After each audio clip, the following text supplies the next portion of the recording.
Okay. Ito na yung bayad. Ayan. Pauwi pala ako. Magagaling ko dito sa bukid. At yun yung truck ng buyer. Ginabi na sila. Ginabi na kami. At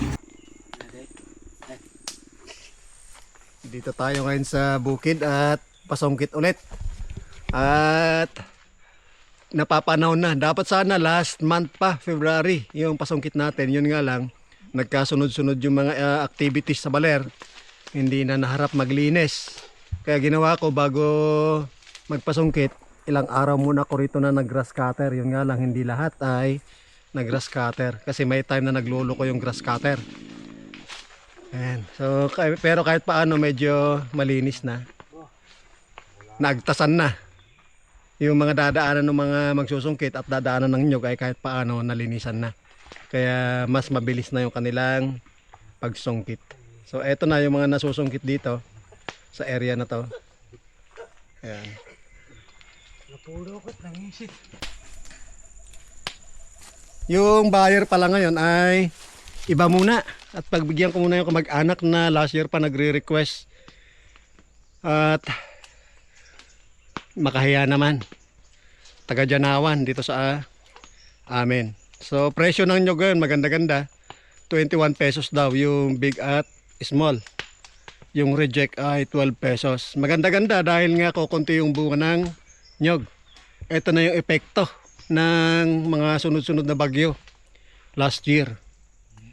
Ayan, kaya yung mga nalaglag na mga maliliit noon, wala na. Hindi na ngayon nagtuloy na maaani. Kaya wala ngayon, kukunti yung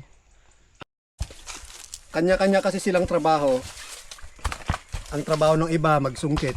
Mano yung taga-sungkit ata? Talo. Mayroon ding taga-timbon. Yung taga-timbon, yung taga-urnong sa Ilocano, taga-ipon, yung mga nasusungkit. Binababa nila dito. And then yung mga nagtatapas ay naghihintay dito na kanilang matatapasan. Nakikita siguro dito.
Uno ko no.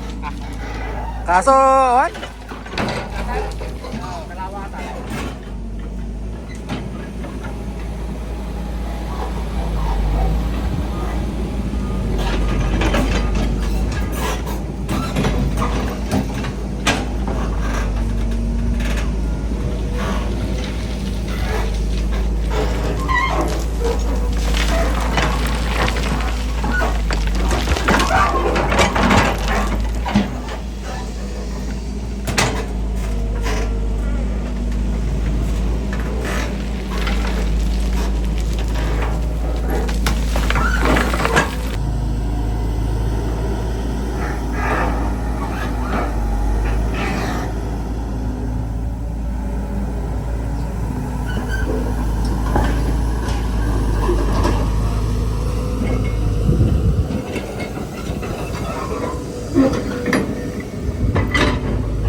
ito na yung nababakfilan dito sa area na to.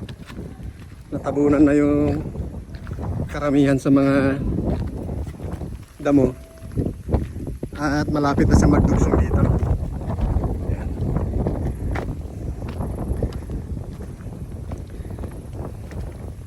Ito yung tubig, oh. Talaga matubig dito sa area na to. Hanggang doon. Kaya yung mga tanim kong nyug dati dito, ayan, walang nabuhay. Tapos yung mga nasa gilid lang. Kagaya na. Ayan. Mahaba pa yung mababakfilan. Wala pa sa 1/4. Dami palang truck na, dami palang load na kailangan.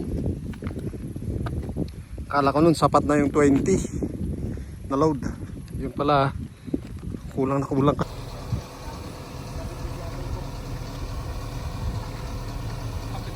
Ayun, meron na pala rito. Yan. Dito hakutin ng kulong-kulong. Magaling niya sa taas. Itong mga binababa dito.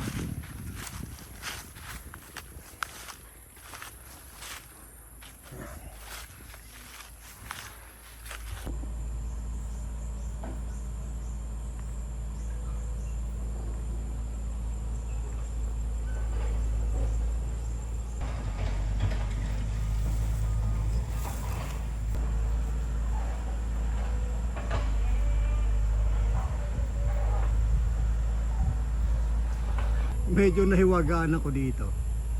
Isang lapas siya, isang buwig. Yung dalawa ay brown na, pero isang kasama nila ay green pa din. Ganito yung mga bunga ng nyog dito sa area na to. Sabay ganun din sa ibang area. Merong iisa, merong mas marami, meron wala. Epekto pa rin yan ng bagyong Juan at ng mga naunang bagyo last year.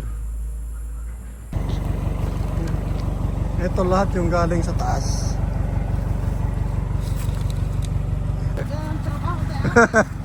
Video kami sa kalpa na makita natin asawa ka na gano'n. 1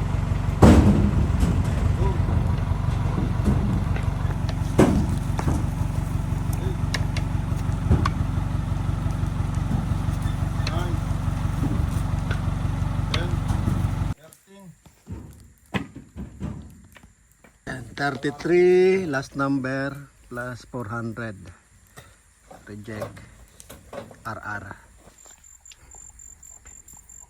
7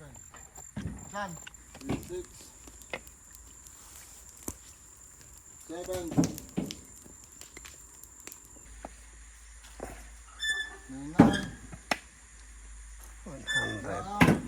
value 600.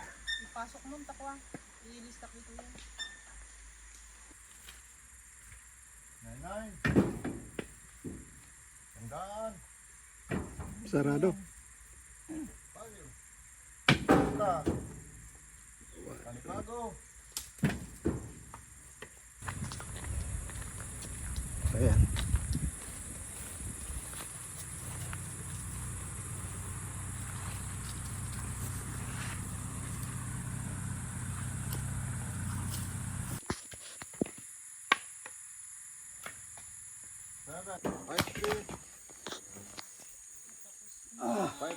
Kunti na lang. 5-5 Sikat ko. Kunanan mo ko. 5-6 2 by 2 lang katapat na nito. Bag ko mangarap nagpatubay ito yung kinbagay. 5-9 60 na 6-1 6-2 63. 6-3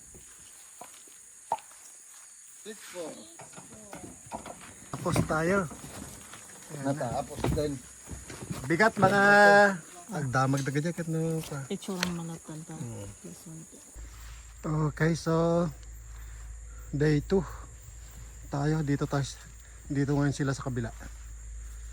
Nagsusungkit.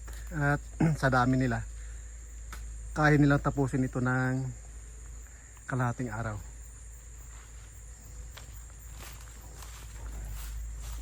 Nagkakuha mo kanya sa ni Rowelan, ni Consul Rowel. Ruel nga. Feliciano, adi... Okay. Kung conforme mo layap upload na. Hmm. Data ka nga charity, data ka kang comedy. Ay, kumbaga ti kasi sir, may sa i-content mo. May might no talaga may maysa ang di karod kinarigat na ti ag content ti may maysa. Maawanan ka ti upload. Magbaga na ko. Di pa kulang kayo gisur sir? Sinara mo.